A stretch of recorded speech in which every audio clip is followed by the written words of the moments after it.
আসসালামু আলাইকুম ওয়া রাহমাতুল্লাহি ওয়া বারাকাতুহু। আশা করছি সকলে আল্লাহর রহমতে ভালো আছেন। আমিও আলহামদুলিল্লাহ আল্লাহর দোয়ায় ভালো আছি।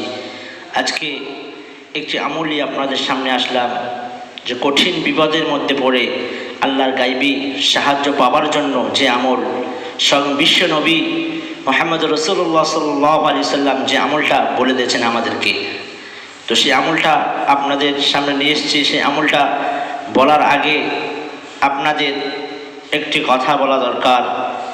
যে কথাটা হচ্ছে এটাই, যে আমলটা সাহাবারা বিশ্বনবী বলেছে এবং সাহাবারা করেছে এবং সঙ্গে সঙ্গে সেই আমলের ফল পেয়েছে। তো সেই আমলটা আপনাদের সামনে নিয়ে এসেছি। বেশি দেরি না করে সেই আমলটা আপনাদেরকে বলবো। বলার আগে আপনাদেরকে বলি, যারা এখনো পর্যন্ত আমার চ্যানেলকে সাবস্ক্রাইব করেননি,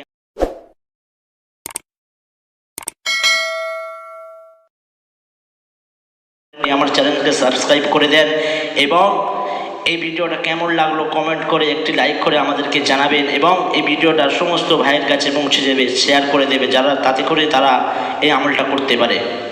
বিশ্বনবীর একজন সাহাবা ছিলেন আমর ইবনে আজ রাদিয়াল্লাহু তাআলা আনহু। তার একমাত্র সন্তান ছিল যার নাম হচ্ছে আস। সেই সাহাবী ছিলেন বিদ্যা, তার স্ত্রী ছিল বিদ্যা। তোমার একমাত্র সন্তানকে কাফের বেঈমান বেদিনরা মুশরিকরা তাকে কিডন্যাপ করে নিয়েছে, গুম করে দিয়েছে, তাকে কারাগারের মধ্যে বন্দী করে রেখে দিয়েছিল। তো সেই সাহাবা তার স্ত্রী দুজনে মিলে বাড়ির মধ্যে কিছু খেতে পায় না, শুধু এক সপ্তাহ ধরে পানি খেয়ে দিন কাটায়। এক সময় সেই সাহাবার স্ত্রী বললেন, ও আমার স্বামী, তুমি বিশ্ব নবীর দরবারে চলে যাও, তুমি বিশ্ব নবীর দরবারে চলে যাও, বিশ্ব নবী হয়তো আমাদের কোনো আমল দিয়ে দেবে, সে আমলটা করে আমরা আল্লাহর গাইবী সাহায্য আমরা পেতে পারি। সেই সাহাবা চলে গেলেন বিশ্ব নবীর দরবারে গিয়ে আসসালামু আলাইকা ইয়া রাসূলুল্লাহ, সালামের জবাব দিলে বিশ্ব নবী জিজ্ঞাসা করলেন, আমার সাহাবা, তোমার কি মুসিবত, তোমার কি পেরেশানি বলো, তোমার কি অভাব বলো। যে সাহাবা বললেন, ওগো দিনের নবী, ওগো আল্লাহর বন্ধু, ওগো বিশ্ব নবী, আমার দুটি পেরেশানির জন্য আমি আপনার কাছে এসেছি। আমার একমাত্র পেরেশানি, আমার একমাত্র সন্তান, আমরা স্বামী স্ত্রী বিদ্যা।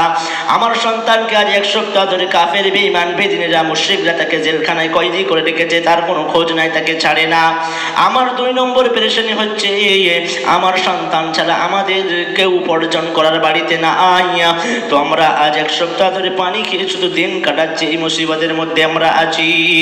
আল্লাহর হাবিব বললেন, ও আমার সাহাবা, তুমি কেন চিন্তা করো না, তুমি কেন টেনশন করো না, ইসবির, তুমি সবর করো। আল্লাহর নবী কি বললেন, যে তুমি সবর করো আর ইত্তাকিল্লাহ, তুমি আল্লাহকে ভয় করো। আজকে এর মধ্যে আমাদেরকে একটা শিক্ষা দিয়ে যায় ভাই আমারা, কানটা খড়া করে আমরা শুনি, আমাদেরকে একটা শিক্ষা দিয়ে যায়, ইসবিরা, আমাদেরকে সবর করতে হবে। আমরা যত বালা মুসিবতের মধ্যে পড়ি না কেন, আমাদেরকে সবর করতে হবে। আজকে যদি আমাদের বালা মুসিবত আসে, আজকে আমাদের বিপদ আসে, আমরা ছোটাছুটি করে, আমরা পেরেশানি হয়ে যায়, আমরা সবর করতে পারি না ভাই আমার। যতক্ষণ পর্যন্ত আমরা আল্লাহর প্রতি সবর না করব, দুনিয়ার কোনো মানুষ নাই যে আমাদের পেরেশানিকে দূর করে দেবে। কোনো মানুষ আছে ভাই? কোনো মানুষ নাই দুনিয়ার মধ্যে যে আমাদের পেরেশানিকে দূর করে দেবে। সেজন্য ভাই আমার, আল্লাহর প্রতি সবর করতে হবে এবং আল্লাহর ভয় করতে হবে। বিশ্বনবী বললেন, ওগো আমার সাহাবা, তুমি কোনো চিন্তা করো না, টেনশন করো না, আমি তোমাকে একটা ছোট্ট আমল বলে দিচ্ছি, আমলটা তুমি বাড়ির মধ্যে গিয়ে তুমি এবং তোমার স্ত্রী দুজনে এই আমলটা করতে থাকবে। বিশ্বনবী বললেন, ওগো আমার সাহাবা, তুমি বাড়ির মধ্যে গিয়ে লা হাওলা ওয়ালা কুওয়াতা ইল্লা বিল্লাহিল আলিয়্যিল আযীম, আরেকবার আমি আপনাদেরকে বলে দিই, লা হাওলা ওয়ালা কুওয়াতা ইল্লা বিল্লাহিল আলিয়্যিল আযীম, এই আমলটা তোমার স্ত্রী এবং তুমি বাড়ির মধ্যে গিয়ে প্রতিনিয়ত এই দোয়াটা পড়তে থাকবে, আমলটা করতে থাকবে।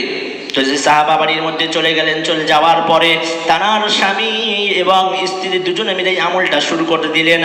শুরু করার দেওয়ার পরে 2-1 দিন পরে তার সন্তানকে যে জেলখানায় কাফের মুশরিকরা বন্দী করে রেখেছিল, সেই সন্তান দেখলো হঠাৎ যারা তাকে পাহারা দিচ্ছিল তারা পাগলের মতো হয়ে গেল, তারা আর তাকে পাহারা দিল না, তার সামনে থেকে সরে গেল।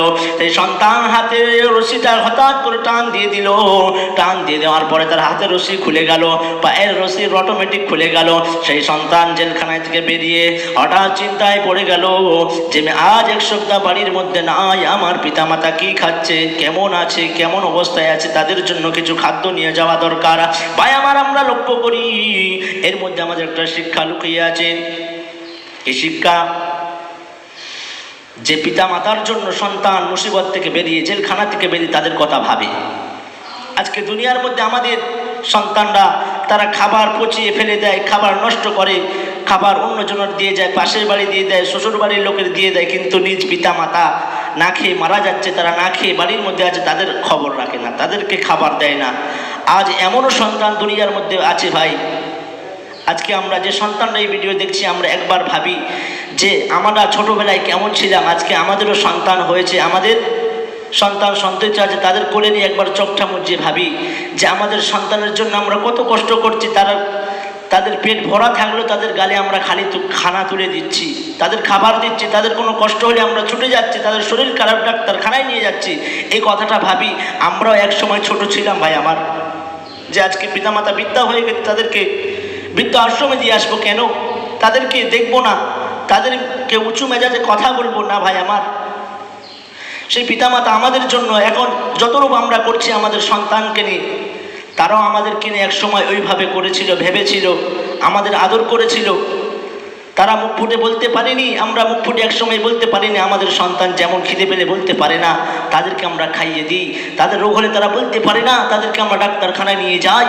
তেমন আমাদের পিতামাতা আমাদেরও করেছে ভাই আমার। আজকে যারা বৃদ্ধা হয়ে গেছে তারা আমাদেরকে বলতে পারে না লজ্জাইতে। ভাই আমার, আমি সকলকে অনুরোধ করে বলতে চাই, আমাদের যাদের বৃদ্ধ পিতামাতা আছে আমরা তাকে সেবা করব, তার কি দরকার না দরকার তাকে আমরা জিজ্ঞাসা করব।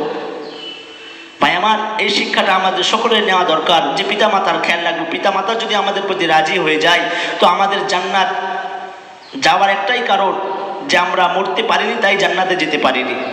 পিতামাতা যদি আমরা রাজি করে নিতে পারি, আমরা মরবো এবং জান্নাতে চলে যাব।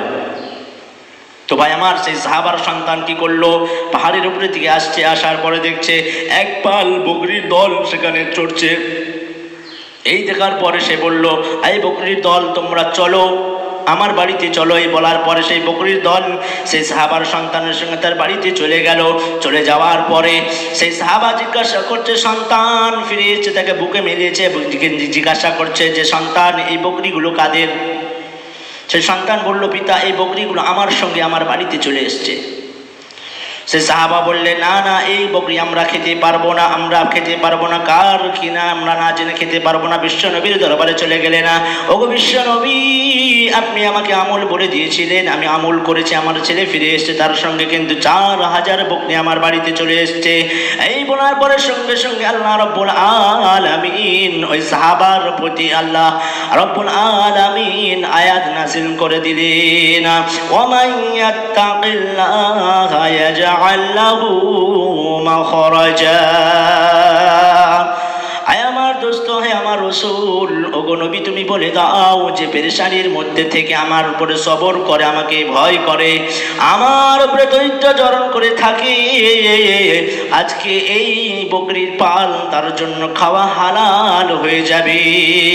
কেন, পাহাড়ের মধ্যে কোনো মানুষ নাই, কোনো কেউ নাই, এই বকরিগুলো চলছে, কিন্তু সেই আল্লাহ রব্বুল আলামিন গায়বী খাজানা দিয়ে সেই বকরির পালকে তৈরি করে দিয়েছে। ভাই আমারা, আল্লাহর নবী বিশ্ব নবী সেই সাহাবাকে বলে দিলেন, ওগো আমার সাহাবা, তুমি যে আমল করেছো আমার আল্লাহ খুশি হয়ে গেছে, আমার আল্লাহ খুশি হয়ে যাওয়ার গায়বী খাজানা থেকে তোমার বকরির পাল দান করে দিয়েছে, এই জন্য তোমার এই বকরিগুলো খাওয়া হালাল হয়ে যাবে।